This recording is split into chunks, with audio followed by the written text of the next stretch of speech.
In the name of Allah, the Beneficent, the Merciful, the Lord of all the worlds, to whom we belong, to whom is our return, and may His choicest blessings go to the highest of Allah's creation, our beloved Prophet Sallallahu Alaihi Wasallam, the most generous in companionship, the most gentle in speech, indeed the most eloquent ambassador for humanity at large. Assalamu alaikum wa rahmatullahi wa barakatuh. Assalamu alaikum. See, that's the beginning of communication. You know? I want to just say this to you. In my experience as a speaker, as a person involved with counseling, one of the recurring themes in many of our homes is either someone speaks too much or someone doesn't speak at all. And when we do speak, it ends up into an argument. And this is quite frightening. And we need to look at why this happens. You ask this question, do you and your husband have a conversation? The husband might say, we don't have a conversation, it's an interrogation. And it's very, very sad. If you want your children to grow up, to understand the power of words and even the power of silence, you're teaching them a great many lessons. When to speak and when to be quiet. What to say and when to say it. Our Nabi Sallallahu Alaihi Wasallam came as a gift to humanity. He is a mercy unto all mankind. If you look at his life, something that you and I are acutely aware of, the way he spoke to his children, his grandchildren, his spouses. He looked at them, this is the beginning, you see. He looked at them with the eye of love. Now it's an important thing to look at your husband or wife with the eye of love. How many of you are here with your spouses? You are here with your spouse? How many of you are sitting next to your spouse? Right? I want to see whether you can look at her with the eye of love. Look at her. Shame, she's blushing. She might die of shock. She might die of shock. And I mean this. I mean this. And we need to look at what we need to do differently. Many people come to the homes, they're like boarders. You know? It's convenient, they're staying under the same roof and it's over. Now we need to understand this. Understand the dynamics of communication. Understand the reason why we communicate. And the most important thing, there's something I always recommend to everyone, is that you have to be present. If you know what I mean. You have to be present. I mean present, I don't only mean physically, I mean also emotionally. When our Nabi Sallallahu Alaihi Wasallam, when he spoke to someone, he turned his whole person to that individual. When he shook that person's hand, he was the last person to remove it. He never interrupted someone whilst the person spoke. And what message was he giving him or her? What message? You are important.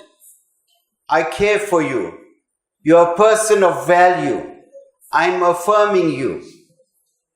You know, when we say, and this metaphor sometimes we need to understand it comprehensively, when you speak about we are garments unto each other.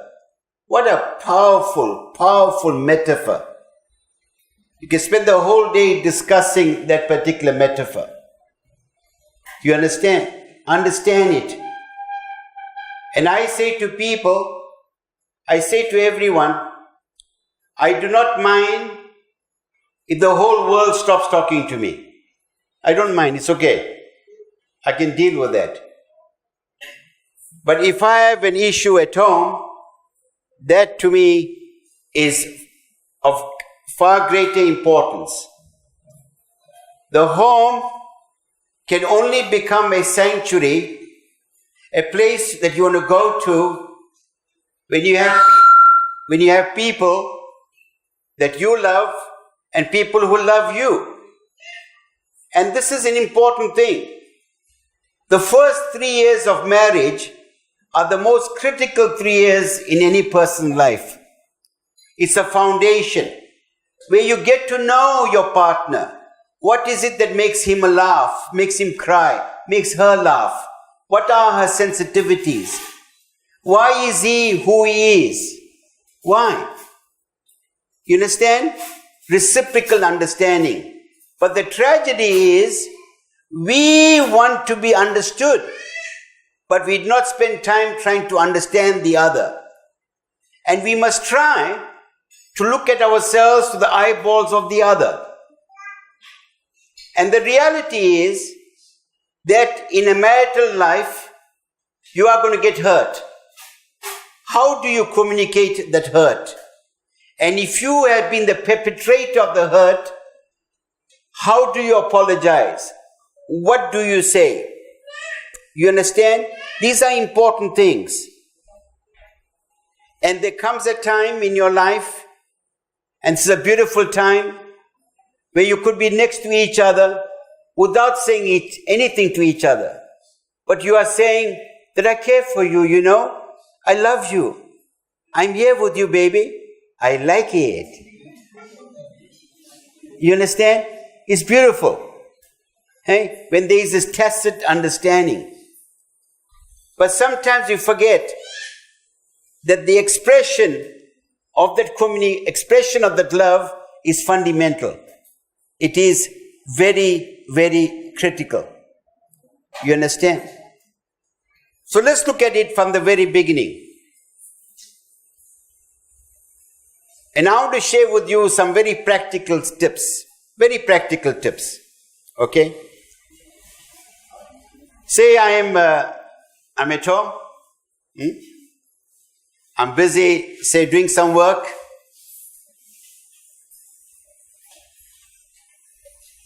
My beloved wife takes a few moments and she leaves me a cup of coffee.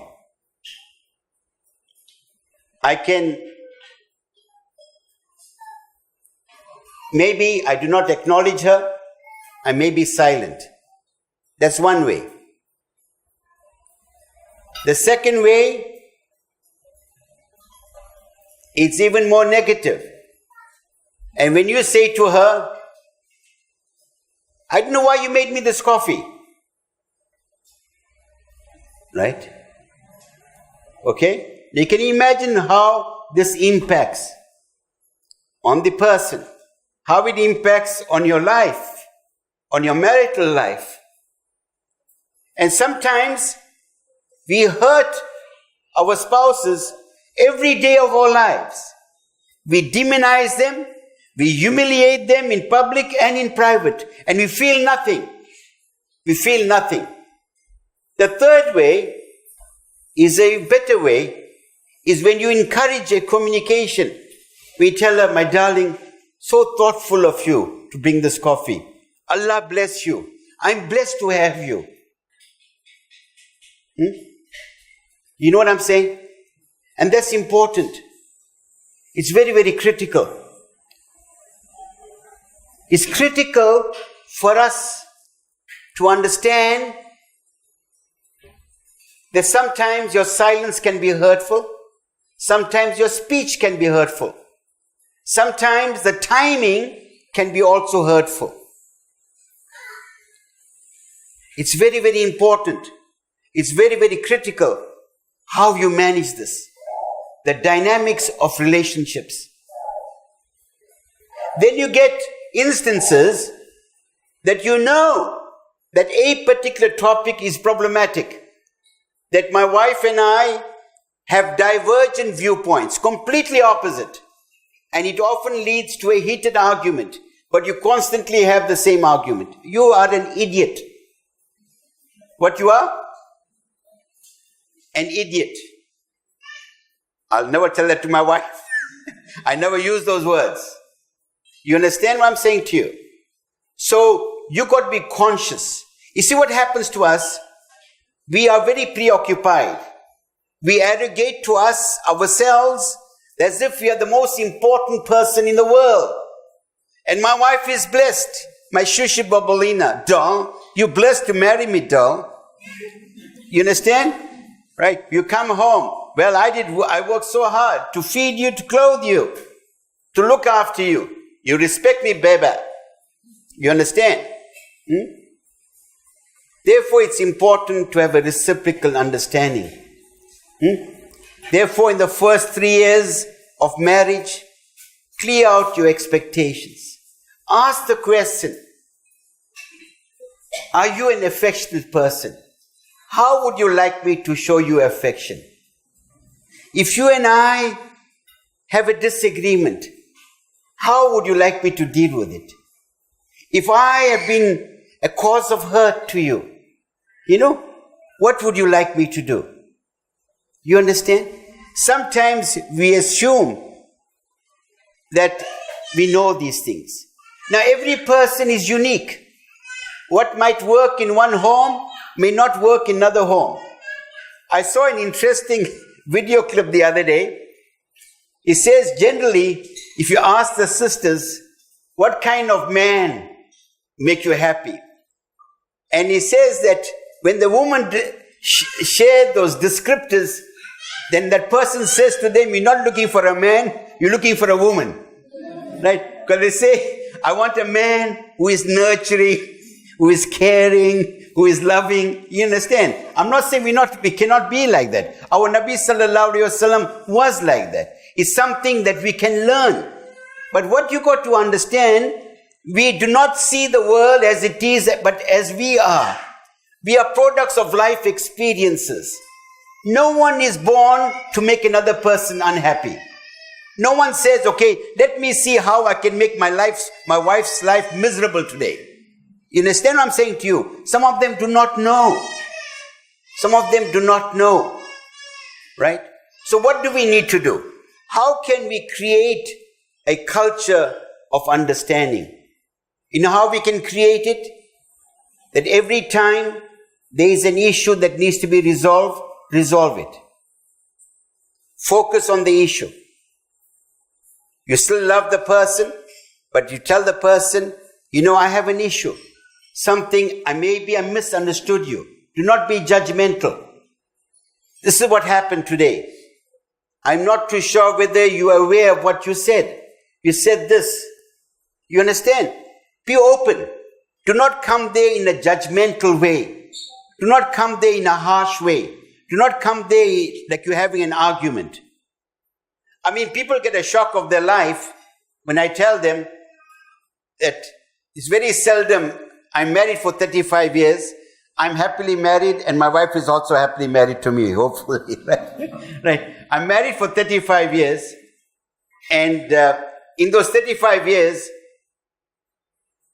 I can't even remember, if I ever had, if I was upset about something, and do you know how I convey that I'm upset? How? I don't say I'm angry with you. I'm fed up with you. No. I would tell her like this. I tell her, darling, I'm angry. I mean it. Why should I shout my anger? Why should I scream my anger? Why should I scream my anger? Therefore, when our Nabi sallallahu alaihi wasallam, this is very important, very critical also. When he said that believers are mirrors unto each other, it's such a powerful metaphor. Right? A mirror doesn't come to you, you go to the mirror. The mirror has no memory. Right? When you are, for example, I often use this analogy, if you are there with a white thobe in front of the mirror, if there is a speck of dust or mark on this part, the mirror would first recognize the purity of the rest of the white, will tell you, oh my gosh, what a beautiful dress you've got. It's so nice. Maybe you did not notice there's a little mark on this side. You recognize the goodness. And the mirror doesn't diminish it or amplify that particular mark. Doesn't exaggerate it. Right? There are so many lessons to be learned from that. So many beautiful lessons to be learned from that. That we do not say enough words of love, of complimentary things to each other. We, in Islam, we should recognize the effort, right? Not the outcome, the intention, which is fundamental. When last, for example, you have praised your spouse for something they have done, for a dish they might have cooked, or something that you have done as a husband. When last have you done that? When last have you sat down and had an authentic conversation? An authentic conversation. A genuine conversation. Because you know what happens to us? Because of the frenetic lifestyle that we lead. Our minds are preoccupied. At any given time, you speak to someone, the mind is thinking of something else. You understand? So instead of responding, we react. There is no empathy. And I remember the last time I shared this with you, right? And I'll share it again. Our Nabi sallallahu alaihi wasallam was present. When he was with you, he spoke to you, he gave his total self to you. The time of salah, 100% to the salah. When he ate the food, 100% conscious and thankful to Allah. Not like us. Our minds are preoccupied. When we read our salah, we don't know it's the first rakah or the fourth rakah. You don't know where you are. That the issue of sakina is not there. You don't feel the comfort of salah. Right? So if you can do this, and I remember whenever I practice this, I feel authentic. And I would like you to do this. You're going to practice it here. Either with your spouse next to you. If you're sitting alone, you can do it with your split personality. Not an issue. Right? And I hope you have a sense of humor. I hope in your homes you have a sense of humor. You do? Right? Okay. I think you need therapy here. Looks like you need therapy here. Right. Now I'll give you this example.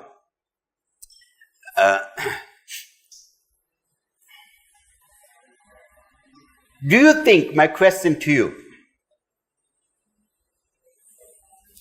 when you genuinely listen to someone, your body language, you move towards that person, you listen with intent, do you think that person feels it? They do feel it. They do feel it. And if you can do that, I promise you, every moment you spend with your spouse will be a beautiful moment of warmth, of love, of affection. I care for you. I'm the eldest, and I have 5 other brothers and a sister. And my mom and dad passed away. May Allah grant them the high status in Jannah. May Allah grant our parents status in Jannah. May you and your spouse die with Iman. Inshallah. I recall,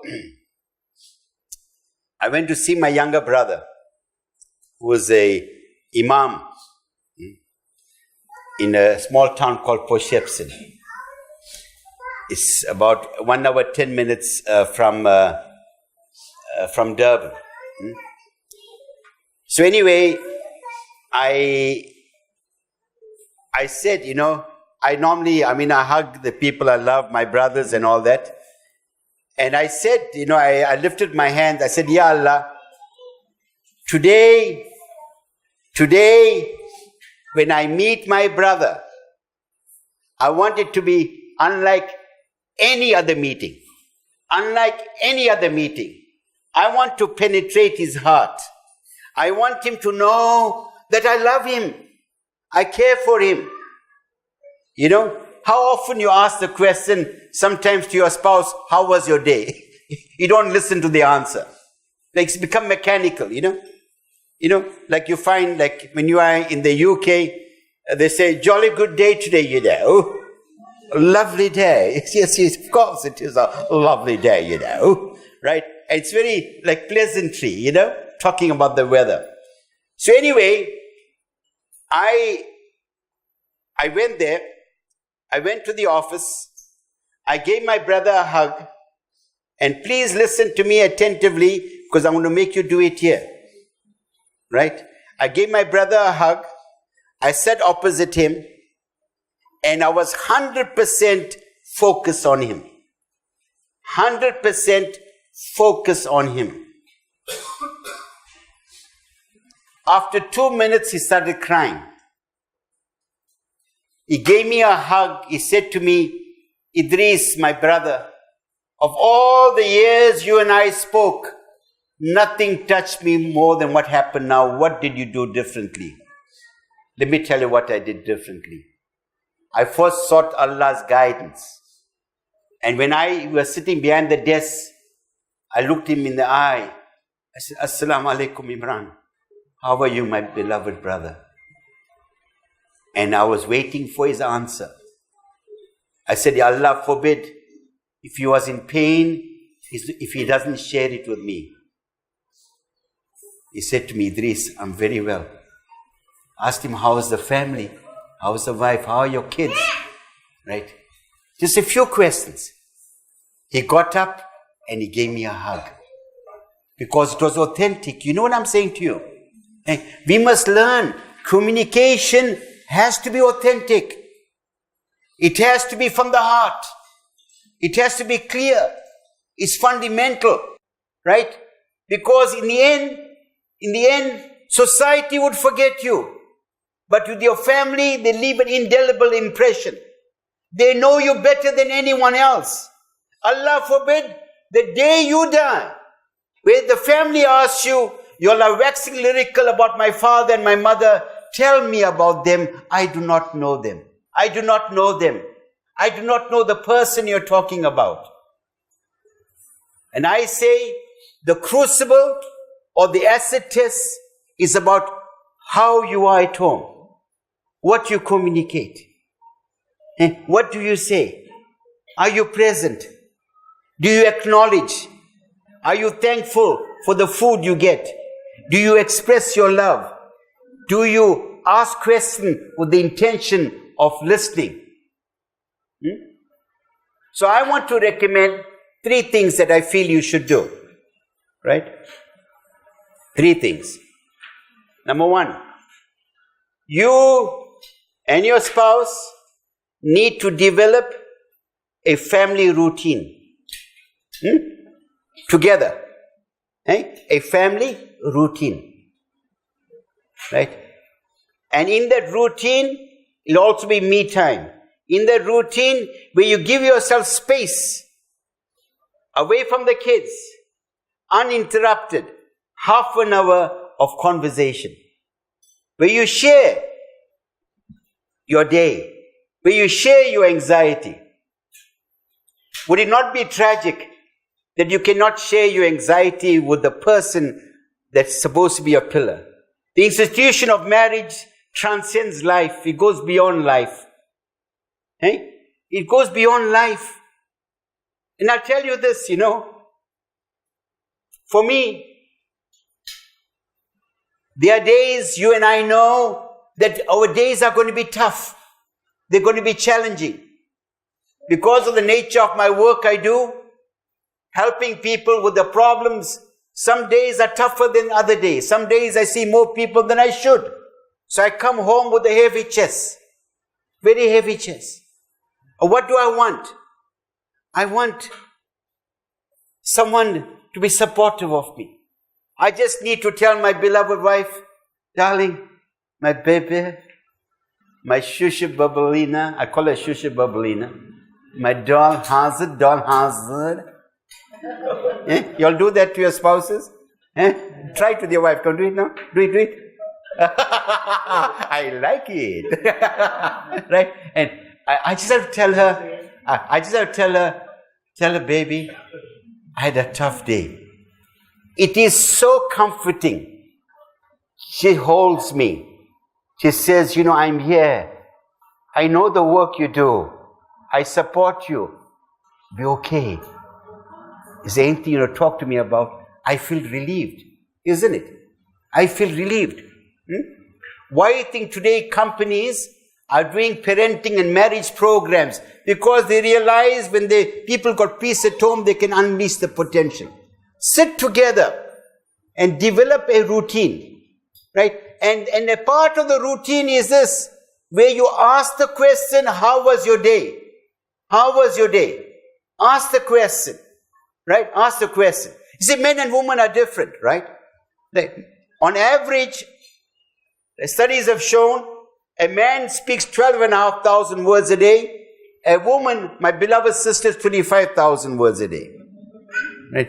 A man will go for work overseas, he'll come back, his wife will ask him, hello darling, Assalamu alaikum, how was your day? How was your 1 week trip? Alhamdulillah.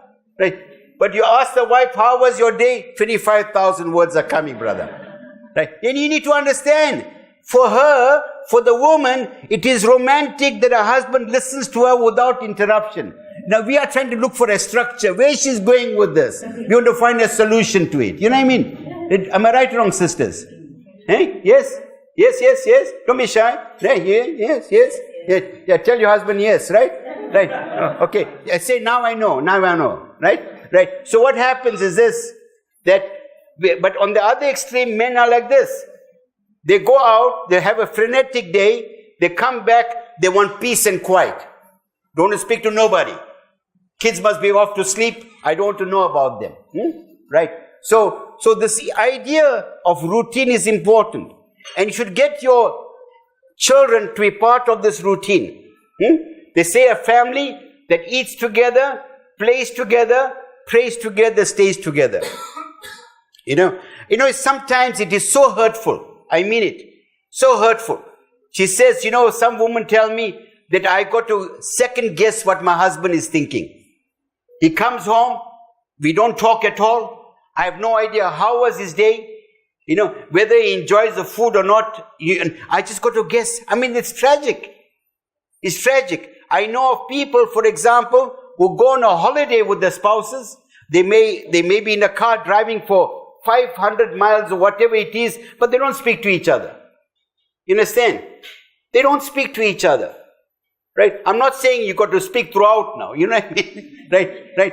You must know when to keep quiet also, right? You understand what I'm saying to you? So it's a very important thing about communication.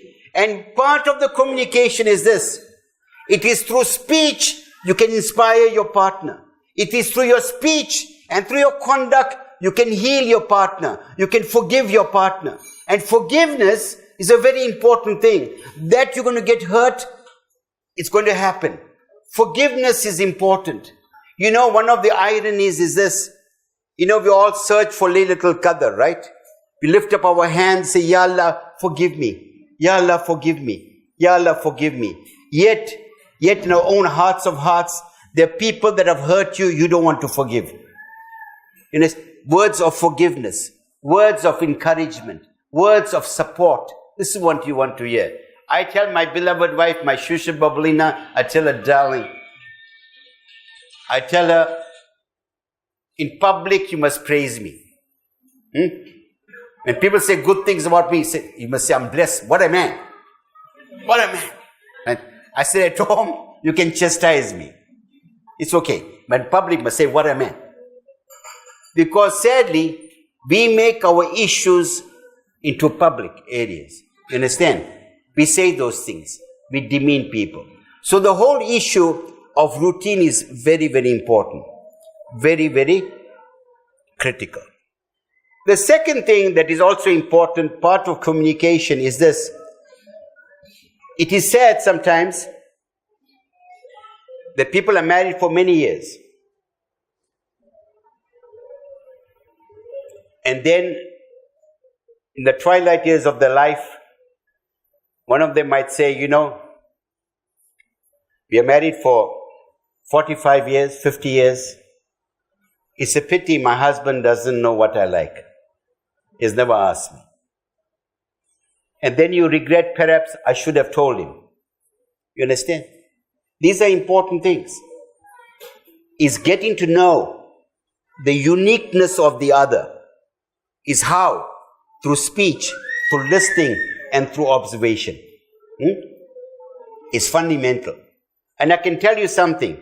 If you got that, it's an antidote with all the things that are going around in the world. It's a very powerful thing. And when you're coming home, prepare psychologically for the home. Leave your work behind. And then the wife must say, I want to start off with positive words. The first 4 seconds, look at how speech is. The first 4 seconds, when you get to the house, the home, is the most important 4 seconds. First 4 seconds. And I recommend when you walk into the home, right? Phone, say, darling, I'm 2 minutes away. Right? And you await your spouse. If you're coming together, it's another matter.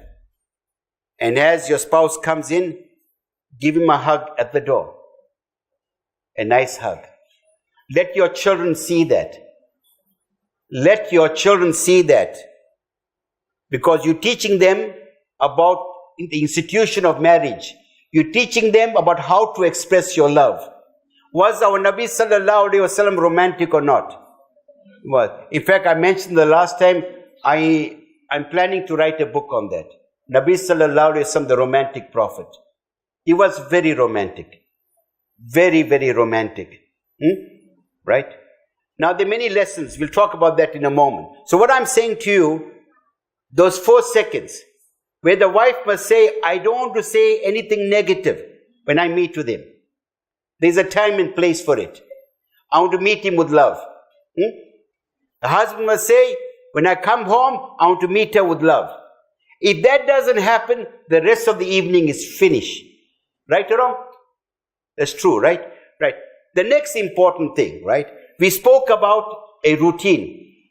The next thing I would like you all to do is to develop what I call core values. What are our values? What are our unique values?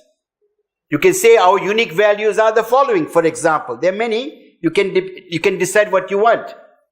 Our values are that we treat everyone with dignity, from the smallest to the eldest. Secondly, that when we get visitors, we are warm and hospitable to them. So those kind of values that you understand, that you decide. These are our values. That at any time, no matter what happens, this is our value. We must be honest. No matter what it is. If you're honest, then at least we can forgive, we can heal. It's very, very critical. Right? I remember reading a book, and in this book, one of the values of the family was the following. It was that no matter what happens, we must be honest. I think, anyway, I'll mention the story again. There was this boy, about 19-year-old son. His mom and dad had gone out, so he decided to take his father's car. He met up with a serious accident. The car was badly damaged. He came home. He parked the car off. So when his father came, he asked him, hey, son, what happened to the car? He realized at that time that value struck him. Because they all lived by that value. He says, Daddy, I did it, Daddy. I took the car, I did it. So the father wanted to teach him consequences of behavior. There has to be accountability. There has to be consequences. So the father said to him, did you report it to the police station? He said, no. I'm afraid because I don't have my license. He said, no, I want you to report it. The son went. reported it, and he had to spend a night in prison, and whatever happened. He says, my son never forgot that lesson. So you decide on values. The reason why I'm sharing this, otherwise our families or whatever, we are just biologically connected. We're connected through marriage. We're like parallel trains going past each other every day with no communication. Nothing, right? Eating time is meeting time. It's an opportunity, especially for the man of the house, to affirm the wife, to communicate his love in front of the kids. So aren't you blessed for the mummy Allah has given you? Did you thank mummy for the food today? Teaching them social etiquette around the table. That's part of communication. This is what makes us different. Our manners, our etiquette, the way we treat people, right? So you discuss all of that. You affirm, right? So the value is one thing. Then the other thing, which is also important, requires little more time, is developing family goals. Now, family goals, for example, where do you see yourself? Where do we see ourselves in 5 years' time? In 10 years' time? Then within the goals, there are personal goals. Like, for example, health goals, spiritual goals, cognitive goals, emotional goals. And then you help each other to develop this. The reason why I'm sharing that part with you very quickly, right, is the following. Let me know when time's up, right, brother? Excuse me? Let me know when time's up. Oh, fine, okay. I'm just warming up, I don't ever watch here, I normally live by the calendar, you know what I mean? Okay, right, and it's raining, so it's okay, right? Right. You want me to go on longer? Yes. Right, okay. Say please. Oh, thank you. You're so kind. Right. So anyway, now, this is very, very important. Very critical. There is a friend of mine, may Allah grant him the highest status in Jannah. On Eid day, he passed away. He was at his cousin's place. He's a dear friend of mine. And he told the woman of the house, could I go up to the bathroom and just make ablution and to read my Asr prayers? And they found that there was, it took a little, he was a bit delayed. When they got there, he was dead on the floor, right? So I went to his home. What did I see?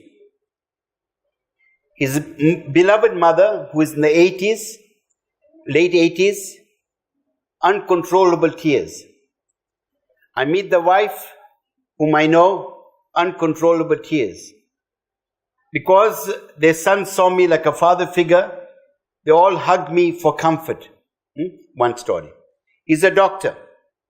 They learned that the father, there were some patients, he never charged them because they could not afford it.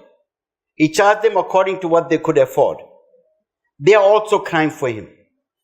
The people, the mosque where he is involved, they're all crying for him. The neighbors are crying for him. So he has attained success. So we got to, and it's very important, part of our communication is you should be a visionary, to inspire your family, to have a vision, to understand the overall objective why we are here. The Quran is clear, save yourself and your family from the fire of hell. You can have all the material things in the world. If you do not attain Jannah, you attain nothing. Am I right or wrong? You can have all the pain in the world. You attain Jannah, the pain is nothing.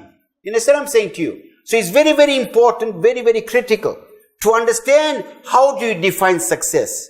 Now you define success, they say people may forget what you told them, but they'll never forget how you made them feel. People's feelings are sacred. They're important. They're important, They're important. When you think of others, Allah will think about you. No one left Nabi Sallallahu Alaihi Wasallam empty-handed. Nobody. If you could not help, he pointed them the way. Look at Nabi Sallallahu Alaihi Wasallam, never wanted to hurt anyone. You know the story that I always like to mention, the story about the grapes. Right? That one person came to give Nabi Sallallahu Alaihi Wasallam grapes. There were Sahaba there. He took one bite of the grape. He ate one grape. Then the second, until he finished the whole bunch. The Sahaba were shocked. He's so unlike him. His habit is to share with everyone. and that person went away. Then he said to them, I don't know whether the question was asked. He said, when I took the first grape, it was sour. I was afraid, look at him. I was afraid that if I gave it to you, you might have shown your displeasure and you'd have hurt that man. Feelings are important. They're critical. We must think before we act. We are going to make mistakes. You can keep on making mistakes. Allah will forgive us. But we are human too, We are human. We are human. And it's very, very important, very, very critical that we understand that. We understand that. The idea is this: ask yourself every day, if I died today, what impression did I leave? The question people often ask this question when you lose your loved one. They often ask this question: what was his parting words to you? Was there any sign, indication? People ask, don't they? Yes or no? Don't people ask this? Right? Right. Now let me tell you, my wife and I practice a ritual. Right? The ritual is the following. Right? I stay there are about 48 apartments, 12 in each floor. And with your car, you drive to your apartment. Okay? And when I'm leaving in the morning, my wife will stand at the door and I'll blow kisses at her. In a romantic way. You know what I mean? You notice I got the style, right? I just turn my head. And as I'm driving, I'll look back. Right? My wife is a bit shy. You know what I mean? But she throws her kisses also at me. Right? Right? Then I'll come out. I'll get to the road. She'll always ask me where I'm going today. If I'm going on that area, she won't stand. If I'm going this area, she'll stand in the veranda. She'll stand in the corner. And then I'll hoot at her. I'll blow kisses at her. Now, all the women are standing in the veranda now. And I told them, no, not for you. It's only for my wife. Right? And my mother-in-law is staying there. He says, yes, he's right. It's only for my daughter. Yeah, right. So we do that. You know what I'm saying to you? We do that. You understand? So it's very, very important, right? Very, very important for you to understand that. Very, very important for you to learn, to the art of listening. Say, today I'm going to listen. I'm not going to butt in. I'm not going to complete the sentences. I will not be selective. I will not only listen to the words, but I'll also listen to the emotions of those words. What emotion is she going through? Because whether we like it or not, at any given time, we are going through some emotions. It is these emotions that inform our values. It is these emotions that informs what we say and how we go about saying it. You understand? Okay. So what I want you to do now, right? Put your hands up, those of you who are next to your spouse. You're next to your spouse? Right? Okay. Right? Okay. Right? Okay. Now, so what I want you to do, right? I see you getting nervous, sweating, brother. Right? Okay. Right? So what I want you to do, I want you to practice, right? If you're not next to your spouse, right? Whoever is next to is I want you to say something to her, right? And I want you to say it, and I would like you, this is a challenge, because we don't do it, you see. I want you to say it from your heart. From your heart. Right? From your heart. She would listen to you, right? She would respond to you. Then she'll say something, and you also listen from your heart. Can we do that? Hey? Some of you are ready to go home now. He says, it's too much, this man. Look at this guy, is crazy. No, I mean it. I'll tell you what happened, right? I remember I tried this out in a place called Rustenburg. There's a place in South Africa, Rustenburg, right? And they were these two sisters. They are identical twins. And you know what? The way they broke down and hugged each other, they said it's the first time they really felt love for each other. Because in the end, my friends, we mean well, We often say, but tomorrow I'm going to do this. For a believer, the only time is now. The only time is now.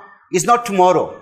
Seek Allah's forgiveness now. change now, love now, forgive now, care now. That's it. That's it. The past is gone. Don't live in the past. Don't be anxious about the future. Be present now. Be present. Be present. Be present. You know why there is so much of depression everywhere? Because we cannot be present.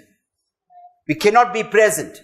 We're not present in our salah. We're not present in the food we eat. We're not present in the way we interact with people. Be present. Be present. Be present. Learn to be present. Learn to be present.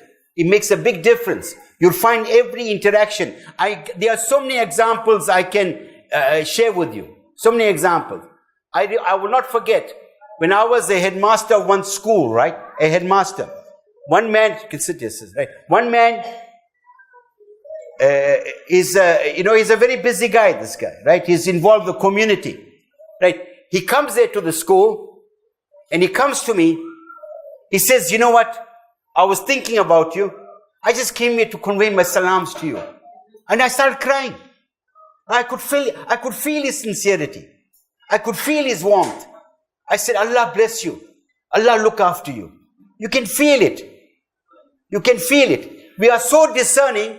Even if someone is speaking to you over the phone, you know whether they're paying attention to the call or not. You ask, what are you busy with? Yes or no? You understand? Right? How we respond to people. How we engage with people. Learning the art of communication. You know, we are not taskmasters. This is your family. This is a family. Your family that will cry for you. That when you die, there's a family who will pray for you. A family that will miss you, inshallah. A family. This is your family. You understand what I'm saying to you? So what I want you to do as an exercise, I want you to please start doing that. You got to live, you got to be mindful. You got to be mindful. You got to be mindful. Right? Right? And you know what? And we need to learn that. We need to become more disciplined. We go to bed suffering for other people's inadequacies, whilst they are perhaps snoring somewhere. You understand? You got to be conscious and keep on. And part of communication is showing gratitude to Allah. And how you communicate to Allah also. As a family, thank Allah. Thank Allah. And you cannot thank Allah enough for all the bounties He has given you. You understand? I cannot thank Allah enough. In fact, I feel as if I'm a Malaysian. Some of you are looking very upset about it. Okay, I've just changed my mind then. Right. So what I want you to do is this. I want you to do that. You understand what I've said to you? Right? You say something and your spouse listens. Right? Listens. Right?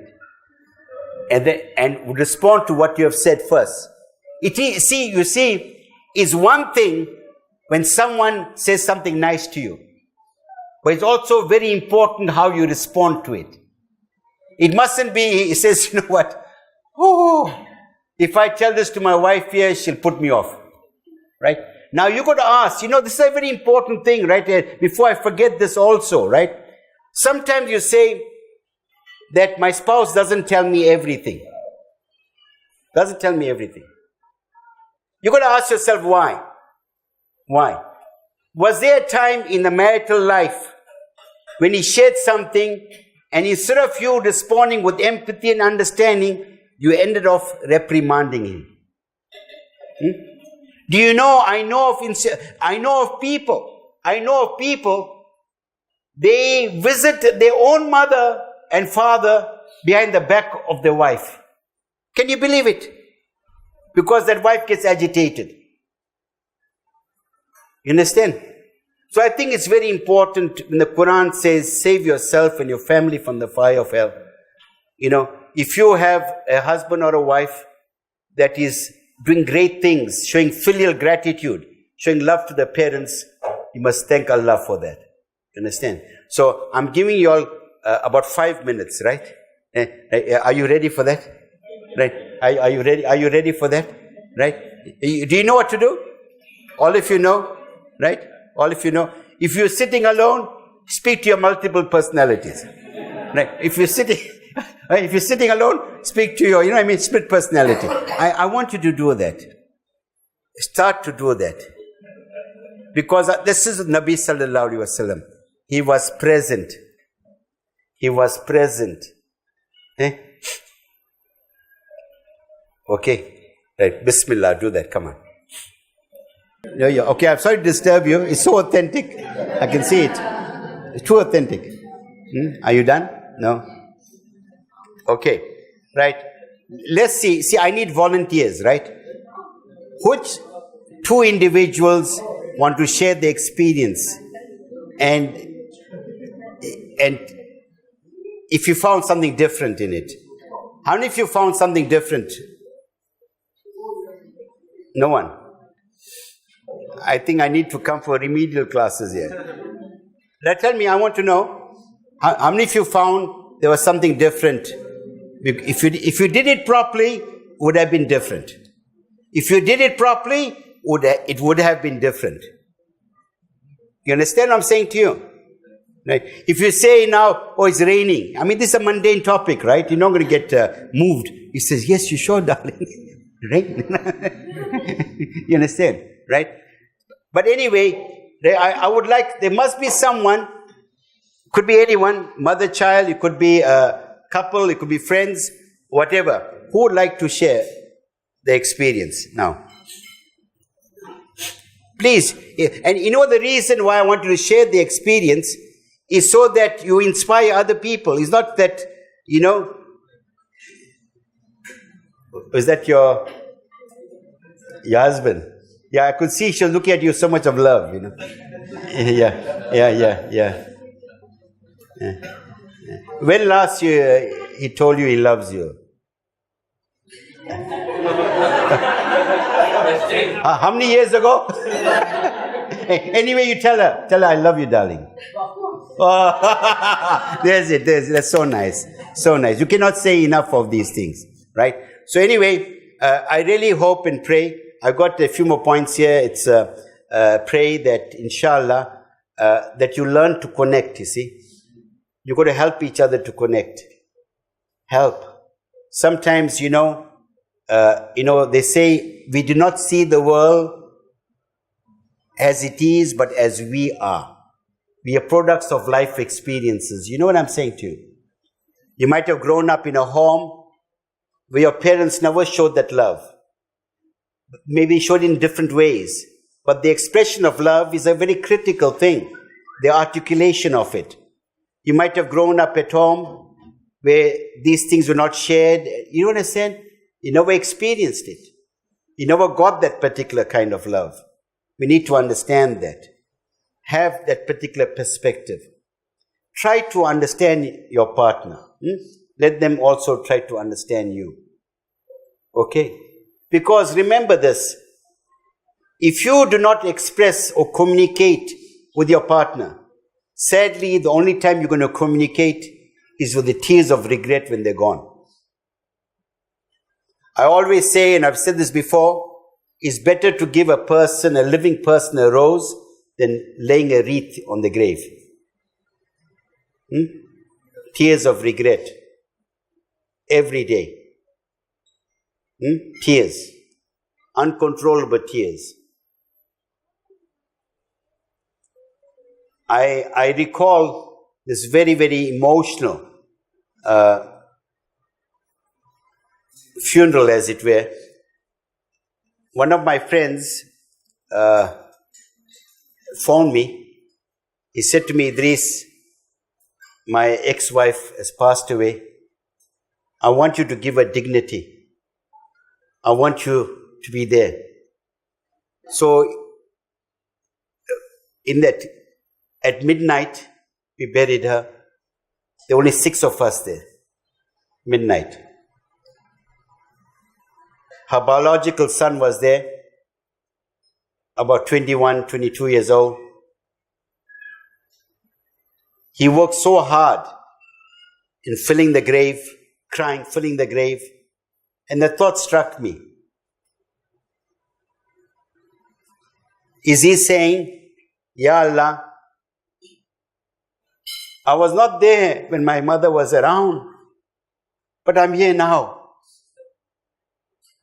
I pray, inshallah, that my hard work, inshallah, would redeem me. You understand what I'm saying to you? So it's a fundamental thing that for you, for each one of us to have a true perspective about things. True perspective. Right? You know, they speak about post-operative pain. 48 hours. I went for many operations. And every time I had the post-operative pain, I said I felt better before the operation. Because I don't see the bigger picture, you see. And then you heal. You know, you thank Allah for that. Right? So I pray, inshallah, that in our homes, we sort things out, right? What I did, for this talk, I prepared like an acronym, which I want to share with you, with the words communicate, right? The first C, I said, that when you communicate, it must come with care and with love. You understand? Caring and with love, the C. The O, there has to be open communication. Where you're able to speak about subjects freely and openly. There's nothing to hide between two of us. There's nothing to hide between two of us. If you can do that, it's magic. The M. The M.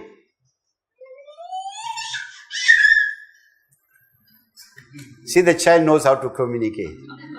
One little cry, my daddy will give me a hug. Right. The M is you got to be malleable. In a sense, you got to be changing. You got to be able to adapt to situations. You understand? The M, right? I forgot the other M. Right. And, okay. The other M is you got to be mindful. That means you got to be present. You got to know what you are saying. Measure your words. Even if you want to be critical with love. Don't start off like this. Baby, I want to see you. Understand? Right? You got to be mindful. Right? Then you got to understand the other. You must understand the person. You got to understand the other. Understand their emotions. Understand the capacity. Understand them. And accordingly, you say whatever you want to say. Understand the other. If you know, for example, some information might stress my spouse at this particular time, I'll find an appropriate time to tell her or him. The timing is important. Many people say, I'm glad I told him I feel much better. But you destroyed everyone else around you. You understand? Yes, it's important that you need to say whatever you have to say, but the timing is very important. Very, very critical. Right? I really believe, and I believe this fervently, if no one prays for me except my wife, inshallah I'll get Jannah. Because she has ample testimony if I was good or if I was bad. If she prays for me, prays for my forgiveness, and she says, Ya Allah, forgive him, he never hurt me, whatever it is, I hope so. You know what I'm saying to you? That's it. That's it. That's what I'm saying. The home is critical. Right? If you look at Nabi sallallahu alayhi wasallam and his beloved wife, there are so many stories to say. The one story that I often like to talk about is one night when he was going to get up for Qiyamul Layl. Bibi Aisha says, I was sitting so close, I was lying so close to him, and I was enjoying my closeness to him. With whom? Nabi Sallallahu Alaihi Wasallam, the highest of Allah's creation. Who is saying? One of the most beautiful creations of Allah, Bibi Aisha, a scholar of note. So he asked her, do you mind if I get up to read my Qiyamul Layl? He asked her, do you mind? What was he going to do? He didn't say, do you mind I'm going to play golf with someone? No, I'm just saying, do you mind if I do that? And what did she say? As much as I like your closeness to me, I also like what you like. How beautiful is that? Eh? How beautiful. Eh? The other experience that we cannot speak enough of. Enough of. The time when Nabi Sallallahu Alaihi Wasallam got the first revelation. It was a surrealistic experience, right? Hey, who did he run to? Bibi Khatija. What did she do? She affirmed him. Hey? She said, you're a good person. You care for people. Hey? She went beyond that also. What did she do? Hey? She confirmed through other people that that experience was a divine experience. It wasn't sorcery or whatever. You know what I'm saying to you? That seems confirmation, right? Affirmation. Right. So the idea of understanding the other. The end. Your communication must be nurturing. Right? Caring. It mustn't be, for example, harsh words. I hope there are no profanities between you and your spouse. You know what? When I talk to anyone, if someone is vulgar or profane to me, I say, hey, brother or sister, I've never been where you come from. I'm sorry, my conversation is over with you. Finish. Right?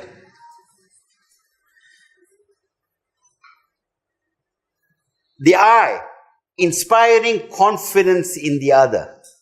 So in other words, whenever you and your spouse speak, you feel a sense of inspiration. You feel good. You feel affirmed. You feel acknowledged. Right? You feel appreciated. You understand? Also, the purpose of communication is to connect with each other. To bring you close together. Eh? To bring you close together. That's important, right? Next one. And when you are communicating, someone is communicating to you, you must be attentive. Stop everything you are doing. Right? Naturally, the timing is also important, right? But it's important when you're communicating, stop everything, you be attentive. Also, the purpose of communication is to trust building, to build up trust. And lastly, the E of communicate is you need to build up empathy and understanding. That your communication must be non-judgmental. Right? Okay. Right. I want to just end off quickly with 2 more points, and I'd rather take questions. It's such a broad topic. I hope I touched some practical aspects. Was it okay? Right? Was it okay, or do you think it was wonderful? You must hear the right word. Do you think it was brilliant? Do you think it's magnificent? There we are. Magnificent. That's it. So when you're articulating your love, tell your wife, you are simply magnifique.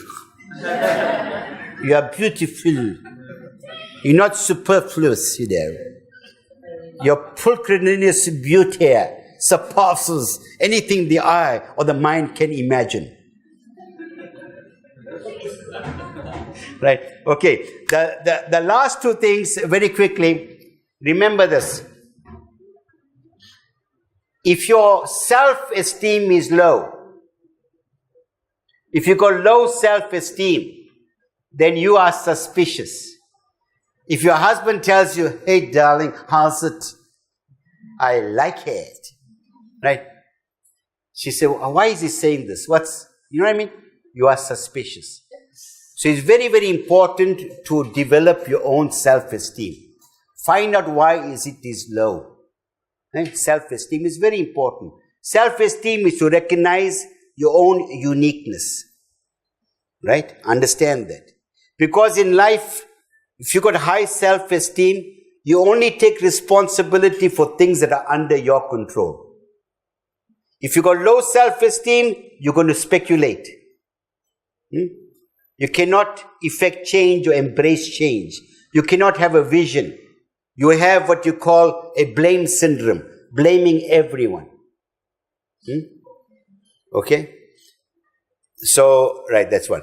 it reminds me, it doesn't remind me, I think it's okay, I'll say it. There was this, one person went to a doctor, Siddiq, he went to a doctor. So the doctor told him, so what's your problem? He said, no, your problem is hereditary. So, okay, if it's hereditary, then send the account to my grandfather. I'm not going to pay. It's his fault. Right. But the most important thing, besides, I'm assuming taqwa is the most critical thing, is the whole issue of emotional intelligence. Emotional intelligence. If you can develop that, emotional intelligence is about being smart about your emotions, knowing what you are experiencing, monitoring it, self-regulating it. Also understanding the impact on other people, right? When you have a high EQ, you are positive. You can motivate others. You can motivate yourself. You are present. You lead a balanced life. You experience anger, but you know how to express it. You experience joy, you know how to express the joy.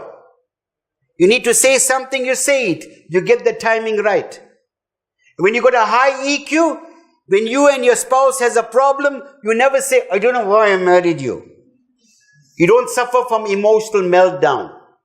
What you do is say, I'm happily married, but my husband and I have an issue which we need to resolve. That's important, right? It's a very, very important aspect, EQ, right? EQ, right? You understand? Okay? Inna Allah malaikatu yasalluna ala nabi. Ya ayyuhallazina amanu sallu alayhi wa sallimu taslima. Allahumma salli ala sayyidina mubarak wa sallim. Ya Allah, bless all those individuals that are here and those that have been listening, and bless every home. Our homes today, Ya Allah, are no more the sanctuaries of the past. It's a place of contestation and struggle, Ya Allah. Ya Allah, give us the strength to forgive because you are of forgiving, Ya Allah. Ya Allah, let us, help the couples to reconnect with each other, to connect with our hearts, Ya Allah. Let the homes be a place of inspiration where the spouses are reminded to each other about why we are born, what is our purpose, Ya Allah. Ya Allah, let us study the seerah of Nabi sallallahu alaihi wasallam, the most beloved creation, Ya Allah. Ya Allah, those that are contemplating marriage, Ya Allah, let them find the right partners, Ya Allah, and let them also be the right partners, Ya Allah. Ya Allah, the time of instant gratification, people are finding very, very difficult, Ya Allah, to cope with little struggles, Ya Allah. Ya Allah, today the Ummah is bleeding, the Ummah is in pain globally, Ya Allah. Our homes, and I would say this from my experience, 70% of the homes have got some kind of issues, Ya Allah. Let those issues not be the reason for separation. Ya Allah, let those issues be help us to resolve, to strengthen, and to really celebrate this wonderful institution of marriage, Ya Allah. Ya Allah, bless the individuals that are doing these programs everywhere, the people involved here in Malaysia and everywhere else, Ya Allah. Ya Allah, Ya Allah, like the Sahaba, when they learned anything from the Mubarak lips of Nabi sallallahu alaihi wasallam, that information led to transformation. It wasn't something theoretical in the vortex of the mind, Ya Allah. They shared it with others. The best way of learning is to teach others, Ya Allah. I pray for the individuals sitting here, Ya Allah. Even though they are in pain, Ya Allah, even though they are in pain, Ya Allah, even though they are in pain, Ya Allah, you are not blind to them, Ya Allah. You are listening to them, Ya Allah. Their reward is only going to be in the year after, Ya Allah. There are many homes, Ya Allah, where there is so much of struggle, father, son, father, daughter, husband and wife, Ya Allah. It's a battlefield, Ya Allah. And kids are growing up and they're saying, Ya Allah, why was I born in this home, Ya Allah? When others speak about the happy mother and father, why can I not speak about that, Ya Allah? But Ya Allah, I believe no one is incorrigible, Ya Allah. You say until our dying moments, Ya Allah, you are there to forgive us, Ya Allah. Ya Allah, put it in our hearts that we also have even an iota of that capacity, Ya Allah, because when we come to You, Ya Allah, we'll be coming with sins, Ya Allah. It's only through Your mercy, Ya Allah, that we'll attain Jannah, Ya Allah. Bifadli subhana rabbika rabbil izzati amma yasifun wa salamun alhamdulillahi rabbil alamin.